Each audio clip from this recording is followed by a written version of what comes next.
Hi everybody, this is Tooth Talk and my name's Nabel. Hi, my name is Ramond and I'll be talking about tooth development. This is the first sign of tooth formation arising from the oral epithelium, which takes place 5 weeks. Epithelium cells growing towards the ectomesenchyme at 6 weeks. Further thickening of the epithelium at the site of future tooth at 7 weeks. Further growing of epithelium into the underlining condensed connective tissue at 8 weeks. Now you're seeing the dental lamina appears in the successional lamina. And you can see the 3 components of the enamel organ and the dental follicle and the dental papilla. And here is the histodifferentiation and the morphodifferentiation at 14 weeks. You can see the shape and the outline of the dental papilla. Here now is the outer and inner enamel epithelium. Here's the stellate reticulum and the stratum intermedium. And now since we talked about the bud, cap, and bell stage, I'm going to be talking about amelogenesis. Now this is the magnified section of the enamel organ already going through morphodifferentiation. The inner enamel cells elongate and differentiate into preodontal and ameloblasts. These preodontoblasts induce change, becoming the odontoblasts that secrete the dentinal matrix. After the first increments of dentin is laid at the DEJ, the ameloblasts of the IEE undergo morphodifferentiation. Here is the dentin matrix, odontoblast and preodontoblast. Note the odontoblast is longer and more matured form.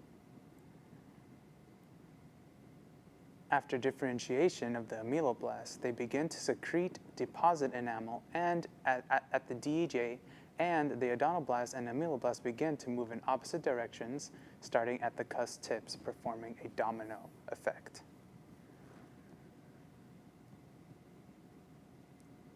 During the crown maturation stage, mineralization of the enamel occurs from the deposition of amelogenin and hydroxyapatite crystals, creating the hardest substance in the human body. Okay. After mineralization, almost all organelles in the enamel decrease, edges become smooth, and secretion of the primary cuticle covers the crown, leading to the protective stage. During the protective stage, ameloblasts shorten and fuse with the reduced enamel epithelium, where it remains until eruption. And we will be right back after a word from our sponsor. Okay, here's what you do. Patient still in the chair? She is, yeah. She's Okay. really upset. Bring in a female team member. Okay. Apologize profusely. Have a picture of you with your whole happily married family there in the background, and tell her you're going to give her and everybody in her family a bunch of Starbucks gift certificates for the trouble. I suppose she has like a really large family. Look, I've been on this job for 15 years. Do exactly what I'm telling you. It's going to work. Okay, Starbucks gift certificates for the whole family. Thank you very much. You got it. Oh yeah, the patient starts to come around. Oh yeah, the hotlines turn this thing around. The hotline's the greatest, the best and the latest. Call them now.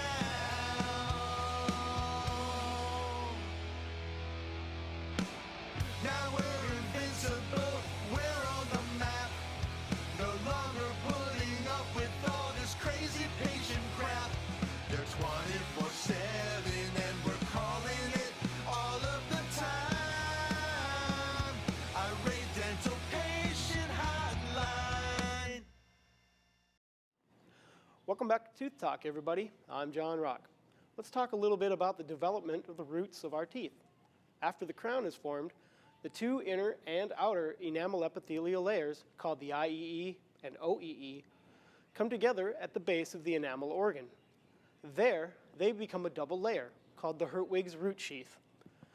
The IEE now differentiates into odontoblasts, which begin the process of dentinogenesis. This new Hertwig's root sheath proliferates, or grows, into what is called an epithelial diaphragm. Marked here is the letter D, and it's set off at a 45-degree angle. From here, the pulp adjacent to the epithelial diaphragm begins to proliferate as well, producing new cells. And this area is called the cell proliferation zone. These new cells cause the root to lengthen, and the outer root sheath will begin to break apart and move away from the root surface. These small clusters of cells are called epithelial rests, or the rests of Malassez. These rests are extremely important, so let's focus a little bit more on them.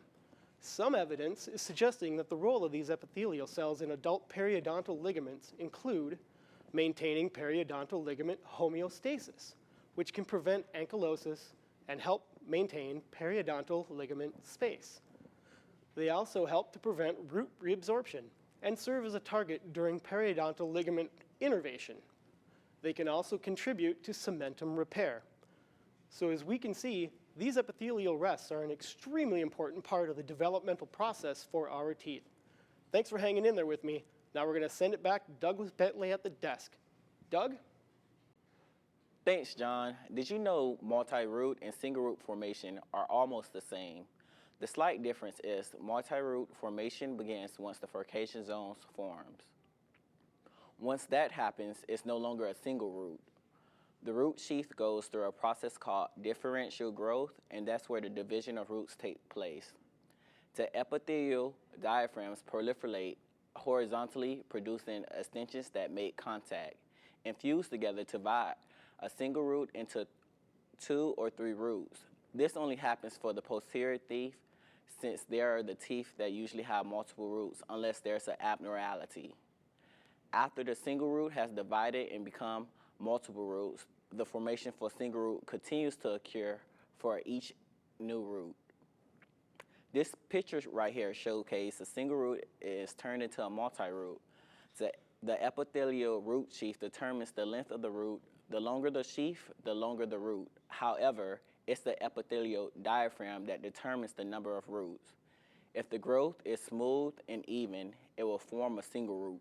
If it grows inward and uneven, multiple roots will be formed. In this example, differential growth, all roots start as a single trunk, but changes depending on the tongue extensions.